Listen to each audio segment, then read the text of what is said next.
How's everybody today? Pete here at Spawn Fly Fish, and I'm looking for all of you that tie your own jigs. The rain has started a little bit, the temps are starting to cool off, and the coho are going to be here any day. So please grab your vise, grab some tools, let's get ready to have some fun.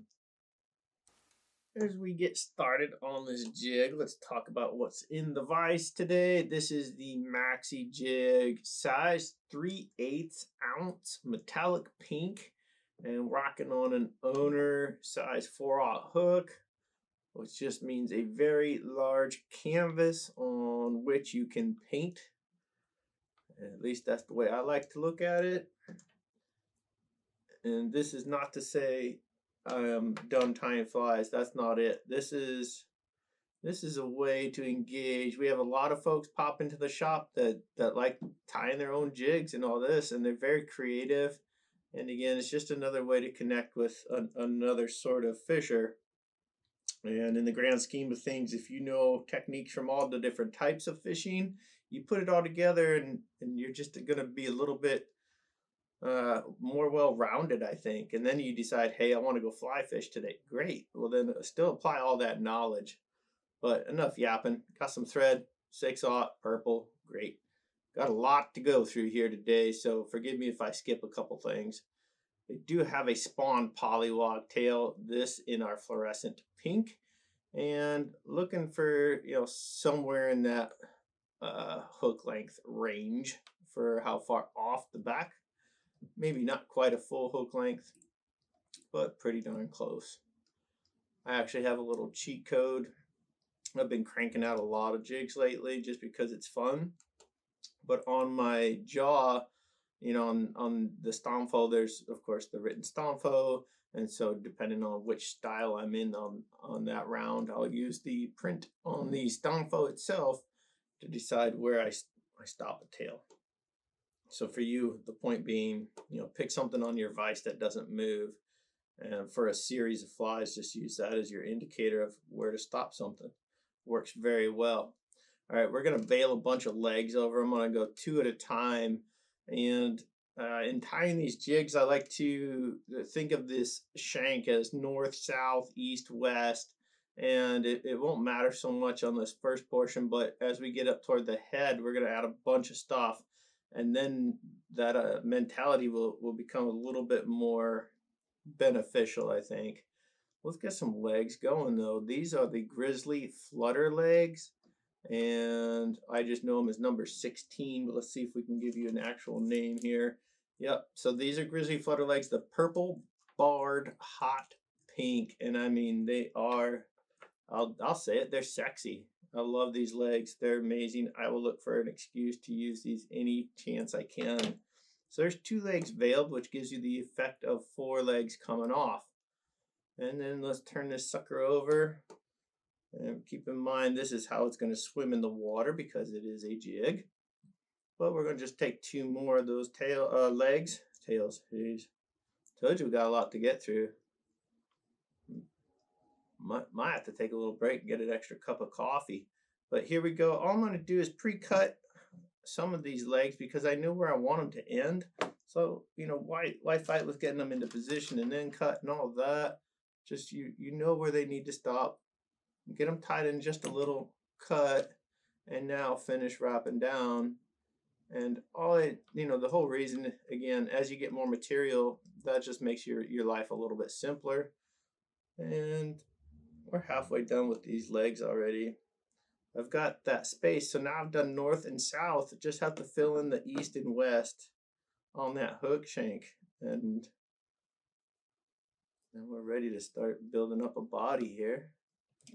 And so there's, I guess for now, on my side, just kind of line it up with the other cuts you've been making. And now I'm going to turn it back over and I'll finish that last gap. And now we'll have 8 legs veiled for the effect of 16 coming off. And for those of you who fish for salmon specifically, but anadromous species in general, even bass, different things like that, yes, vertical motion grabs their attention. It catches fish. Some people swear it's the only way to catch fish. I disagree with that, but that's neither here nor there. But with the addition of legs and things that just move on their own, we are building a whole system that whether you're actively moving it or whether you're, staring off into space watching a bird fly by, this thing is moving and engaging the attention of fish. That's kind of the whole idea. Let's get into the body, shall we? Some cross-cut rabbit from hairline, this in purple, bright purple to be exact. I do have a little cleaned out spot there, as you see. I'm just going to get this tied in like so. Make sure it's very, very secure though. We are going into the land of giants. That's where this sucker is going to end up. So now, you see there's no flash going on, but we do want some flash. But I also want the addition of bulking up the profile that's not going to collapse on me. So sometimes you'll see I use, like a polar chenille and different things like that. And they're great for adding flash and a hint of movement. I really want this one to be non-collapsible. So I'm going to a stiffer fiber, still in the brush mentality. So here's the EP Anadromous brush, and this being their fluorescent pink. And all I'm going to do now is utilize that little wire that they are nice enough to build these brushes on. I'm going to tie it right in with my rabbit. I don't need all that wire sticking out. I do have my wire scissor. Cut like so. Finish tying down that wire. Again, make sure everything's very well tied in. We're not looking to catch a small fish with these. So this brush, one thing I do want to do is train it as though it were any other material. And so what that means is I'm going to get all these fibers coaxed back going one direction, because it does come off both sides. So now when I lay that down on the leather of my crosscut rabbit, I can simply begin to wrap. And I'm going to wrap them at the same time, being mindful with my off tying hand to make sure with each wrap, all those fibers flow back. If you do that, you're going to end up with a very attractive body before we even do anything crazy. This is simply utilizing the materials and letting them do what they're supposed to do. You don't have to fight it. You just have to learn how to use it. This is a pretty darn easy way, I think. So there we go. I'm going to finish this one right up here. Again, I want a big chunk of material on this fly or jig. Forgive me for intermixing those two terms. I know they're not the same. I'm sure one of you would be kind enough to remind me. And just get a cleaner tie off spot here. Create that little V between the rabbit that's used for the body and the stuff we're going to trim off. And so just drop that thread in there 4 or 5 times. And then I'll get this turned back the other way so you can actually see what we're going for. Real quickly though, let me trim out our brush with, again, my wire cutter, and then I'll come in with a regular scissor and do the same on that rabbit. One piece of rabbit hair, it just doesn't want to leave. I don't blame it. I'd want to stick around too. So at this point, you can see, sure, it's a little messy, but all we have to do is get out our little comb. And yes, a brush would work too, but this is all you need, just a little comb. We don't need to get super aggressive. The nice thing about the Anadromous brush is it's a pretty stiff fiber, and so it's not going to kink or get stuck as much as some other wimpier fibers might. And there we go. So you can already see nothing boring about this guy. It is very interactive, if you will, as far as breaking up that monotony. No solid color of pink or purple. We're going to have a lot of that combination though. So this is, yes, you could absolutely do a little collar here and call it good. We are going for something a little bit more, if you will, more engaging, more fun to tie, all that good stuff. And yes, another excuse to just put more material on there. I'll get my fingertips wet here. One little treatment on all these materials just to train them and keep them in one spot, keep them happy. Let's go to our next material.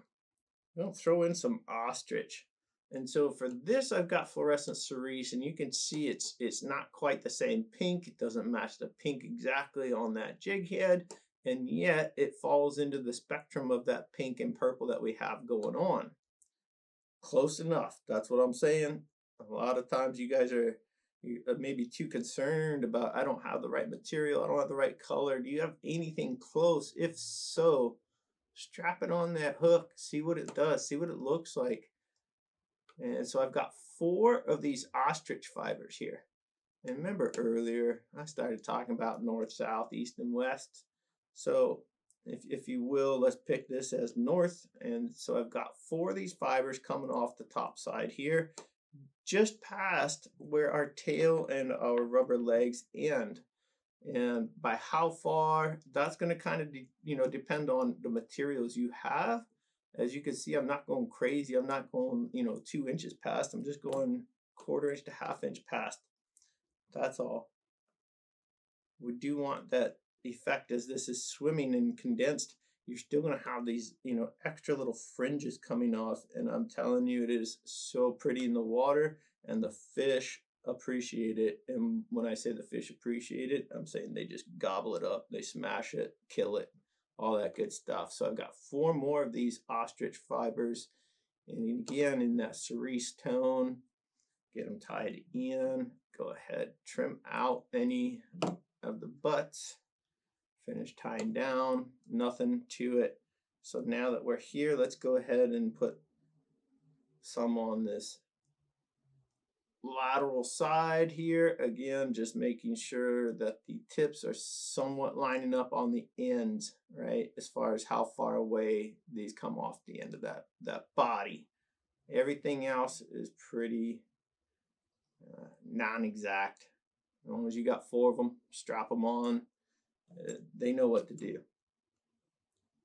And it looks like you know what to do. That's kind of cool too. This is one of those jigs. If even people that don't fish jigs are just drawn to it. They get it. They see this and they understand that the fish are going to get caught. So starting to get a nice profile here. A lot of striping, a lot of different colors popping off in different dimensions away from the body. I'm so happy with that. I love this color system, coloration, purple, pink. Yeah, if ever you're wondering what color to throw for Coho, start here. All right, pretty good. So that's a nice look. I enjoy that. But we talked about why it might become important to remember north, south, east, west. What that does is opens up 4 gaps as well in these corners, if you will. So now to fill in those corners and also add another pop factor, I've got some Peacock here, and this is bleached Peacock dyed purple. Again, it's not the exact purple, so that is the same bright purple in the rabbit or any of that. It's not exactly the same purple in the legs, but it's in the realm. It fits with the whole scheme of what we have going on. So let's utilize what we know and start filling in those 4 gaps with, again, 4 pieces of this peacock per section. There's our first one. And do you need 4? Nope. Nope, not at all. 2 would be great. Can you use 6? You could use 6, you could use 8, 10. This is making me happy and having fun on the vise, engaging with you, getting to spend a little time. And the idea being, I want you to make your version of this. So if you don't like pink and purple and you know, for whatever reason in the water you're fishing for coho, they want blue and chartreuse. We'll tie this in blue and chartreuse. It's just that simple. 2 more chunks of this peacock to go, and you can already see what a different beast this becomes with the addition of something so simple. It just really pops in a different way. It stands out. And if you're fishing in a pretty popular area, sometimes having that pattern that sticks out a little bit is all it takes. Everybody else is throwing a red midge for trout, and you come in with a black zebra and a gold bead and all that. Of course, it's going to look a little bit different than what everybody else is throwing. And for a time, it's probably going to be very effective. All right, there we have all of our beautiful ostrich and peacock now incorporated as well. Look at that. There's nothing you can do at this point to make this fly sit still. Kind of a big deal. We got one more deal to add to this, though. I should say 2. One feather, just 2 of them, different colors. I've got from Montana Fly Co. This is the MFC Barred Marabou, and again, just to make sure I give you the right information, this is Fuchsia Barred Purple, and then I've got some regular purple Marabou, and I'm just going to go with that Barred Marabou on top of the purple. Actually, let's go purple on top of barred. The feather's quite a bit shorter on this purple one, so I'll go on top so I can just keep track of it a little bit more easily. It's not the end of the world, whichever direction you decide to go. But I like to tie usually in 3s or 6s when I'm doing these patterns, and so I do want to repeat whatever I do for that first one. Otherwise, it really wouldn't matter at all.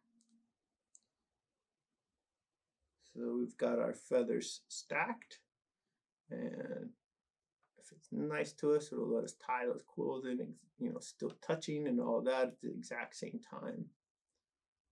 And go ahead and trim out any of this leftover goodness from the tips where we're tying these in. And yes, I do have a clean tie-in spot for both feathers, and that's what I'm using. So now you can see they're both in, both together. Bring them up, just sort of start relaxing some of these fibers into place, and then what we'll do is we will simply get our fingertips wet and start to sort of fix them in place temporarily, and we can begin our wrap. And now as we go, we'll just simply utilize that water again. Get a little bit more on there each pass. So there's 1 full wrap. We're going to go for 2 full wraps. Just don't bunch anything up. If you do, relax, take a breath, undo, get it all situated, and re-wrap. So what I'm doing here is finding my spot of where I want this to break. And I don't mean break as in crack in half, but as far as tie off. And so I'll start separating some of these fibers. And this is the part it can get a little bit unruly on you.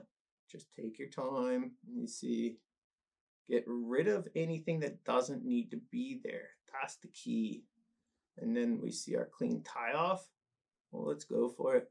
Let's just get that thread right in there, like so. Nothing to it. I'll try to keep this up here so you guys can see a little bit better.